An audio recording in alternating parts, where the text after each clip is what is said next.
You know, some might say this is Meghan Markle the end, but is it? As ever, let me explain.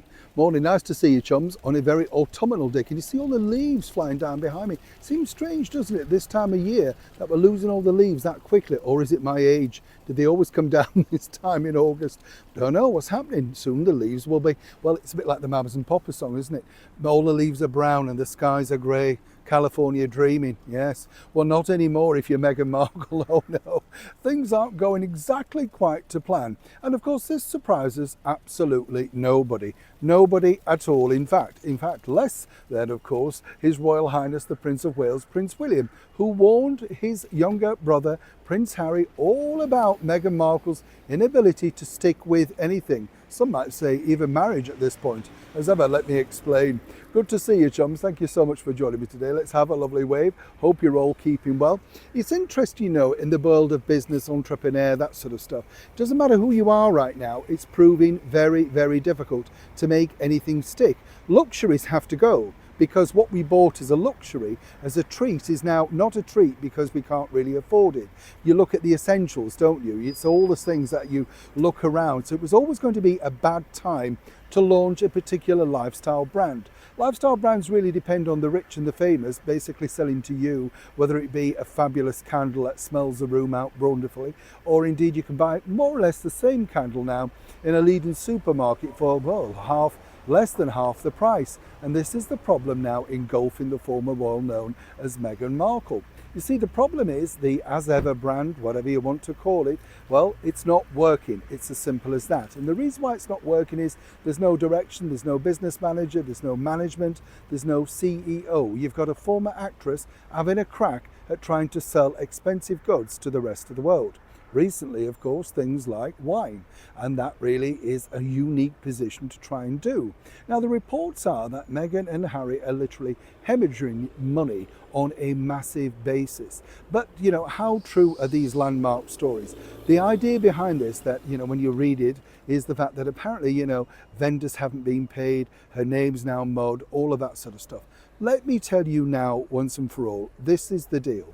Meghan Markle does not pay for anything regarding the brand, right?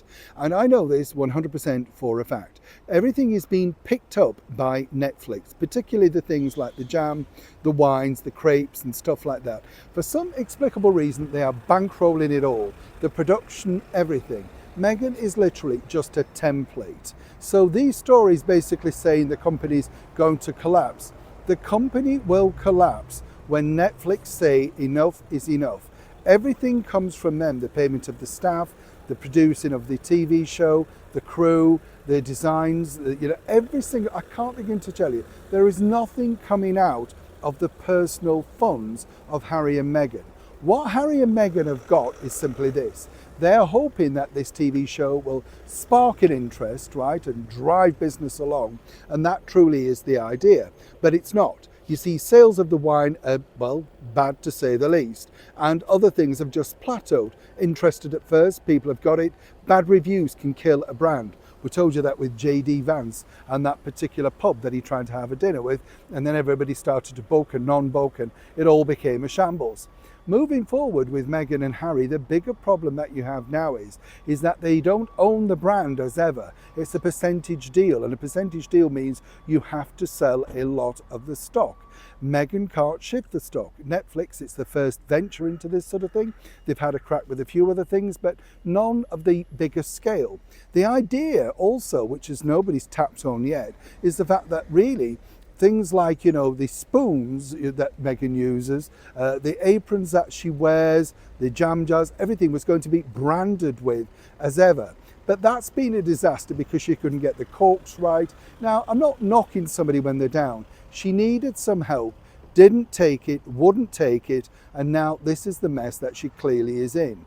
But as ever with Meghan, to coin a phrase, what she's very clever at is shifting the blame. And the blame truly lies upon now Netflix, but they're not used to this either. They are a streaming company. So unless they really now shoehorn the big bucks in, the movers and shakers that have made other brands like this very successful for other micro celebrities, then this literally will fold. The idea will be that Meghan will step back because she's a busy mum with 2 children and simply had a go and couldn't make it work, and the next venture will roll on. That's the plan.